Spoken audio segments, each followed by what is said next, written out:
Hello guys, so if you're looking to change your chess.com username, so if that's the case, you have come to the right place. Because today in this video I'm going to show you exactly how you can do that. Now, just simply open a browser of your liking, then just simply type in chess.com, then just simply log into your account, then click on the settings icon over here, go to profile, click on it, and over here you will find your username option and the name. So all you have to do is just simply click on change. Now over here just simply add your new username. Now make sure to enter a proper name because you can only change the username of your account only one time. So if you make any mistakes and save this, you will not be able to save it again. Now in some cases you might actually be asked for a password.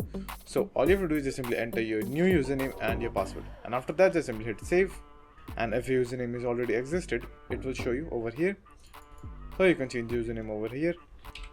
Then again try to save and see whether it is working or not, and as you can see it has successfully updated our username. So just simply refresh the page, click on continue, and as you can see the username has been changed. So that's it, and thank you for watching, and do like and subscribe to my channel, and take care.